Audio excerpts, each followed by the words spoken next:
Setelah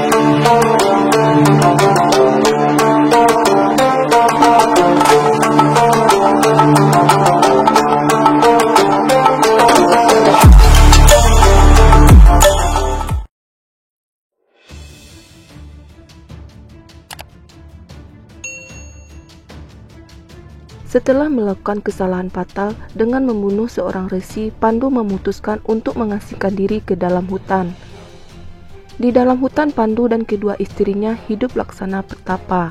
Suatu hari saat sedang mengolah lahan, Pandu berbincang dengan istrinya Kunti dan menyampaikan penyesalannya karena tidak bisa memberikan keturunan pada Kunti dan Madri lantaran kutukan yang diberikan Resi Kindama padanya.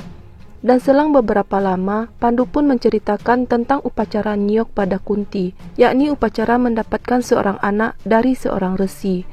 Karena Pandu pun lahir dengan upacara yang sama saat ayahnya dulu telah meninggal. Namun karena dia sekarang masih hidup, mustahil upacara itu dilakukan saat ini. Mendengar penuturan suaminya, Kunti pun teringat akan anugerah yang pernah diberikan Resi Durwasa dulu padanya, di mana Resi Durwasa pernah memberikan Kunti anugerah berupa mantra, yang mana Kunti bisa memanggil dewa manapun yang dia inginkan untuk mendapatkan anugerah seorang putra dari dewa tersebut. Awalnya Kunti sempat ragu untuk menceritakan itu semua pada suaminya, dikarenakan oleh sebuah rahasia dari masa lalunya.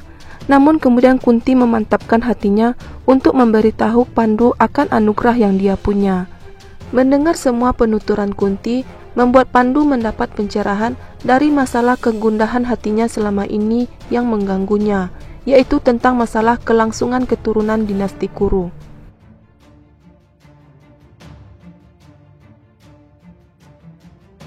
Yudhistira lahir di waktu yang begitu baik sesuai dengan yang telah diramalkan oleh Guru Jaimini, yaitu orang kepercayaan kerajaan Hastinapura tentang masalah perbintangan.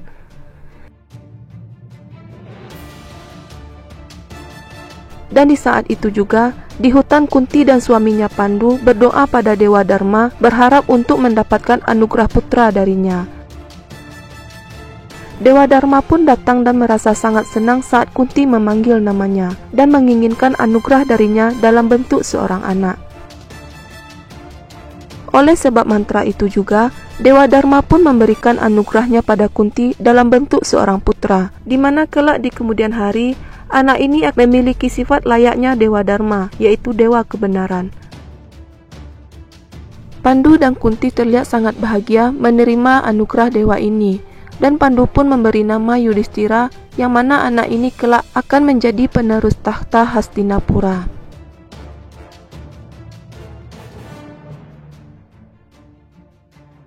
Setelah Yudhistira lahir, beberapa waktu kemudian Pandu pun kembali menginginkan seorang putra, dengan harapan putranya ini akan melindungi Yudhistira nantinya. Dan dia pun mengutarakan keinginannya pada Kunti, bahwa anaknya kali ini harus mempunyai kekuatan yang dapat menegakkan keadilan. Dengan senang hati Kunti pun menyetujuinya, dan kembali Kunti mengucapkan mantra untuk memanggil Dewa Bayu agar bisa dianugerahi seorang putra yang tangguh seperti Dewa Bayu. Tak butuh waktu lama, Dewa Bayu pun muncul di hadapan Kunti dan memberikan anugerahnya. Dengan sukacita Kunti pun menerima anugerah dari mantranya kali ini. Dan Dewa Bayu pun berpesan bahwa separuh dari tubuh anak ini tercipta dengan sangat kuat, di mana kekuatan dari 1000 gajah akan ada di genggaman tangannya. Dan kelak musuh-musuhnya akan takut mendengar pencapaiannya di kemudian hari, dan seluruh dunia akan mengenalnya dengan nama Bima yang hebat.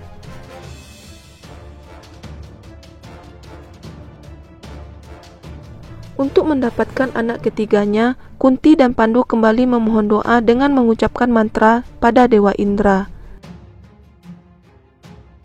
Seperti biasa, saat mantra selesai diucapkan, Dewa Indra muncul di hadapan Kunti dan Pandu, dan mereka pun dianugerahi seorang putra. Sebelum pergi, Dewa Indra pun mengucapkan kata-kata yang membuat Kunti dan Pandu semakin bahagia, di mana Dewa Indra mengatakan bahwa anaknya ini akan menjadi anak yang sangat terkenal di antara para manusia, dan anak ini akan memiliki kekuatan yang berasal dari bumi. Dia akan kuat secara fisik dan gigih dalam mencari ilmu pengetahuan. maka dengan kebaikan hati yang dimilikinya, dia akan dikenal dengan nama Arjuna.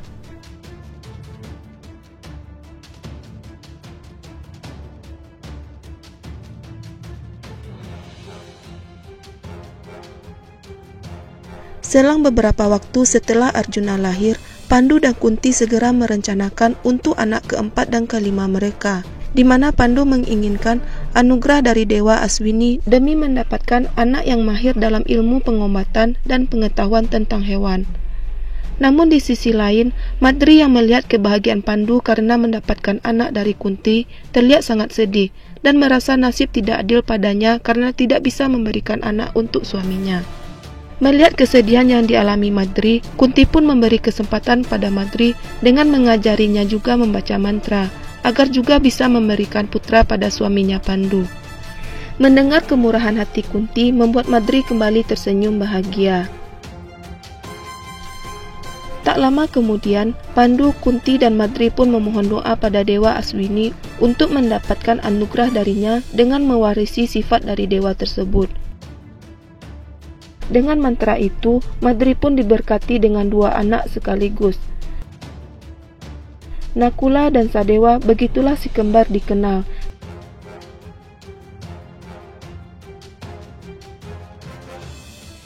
Di mana Nakula dan Sadewa dianugerahi dengan keahlian di bidang obat-obatan dan juga mudah mengenali segala sifat-sifat hewan.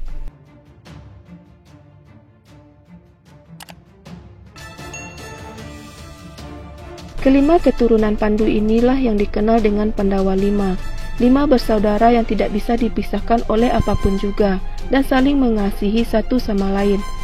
Dengan didikan Pandu, mereka berdiri di jalan kebenaran untuk menegakkan keadilan dan juga terkenal di seluruh daerah Arya.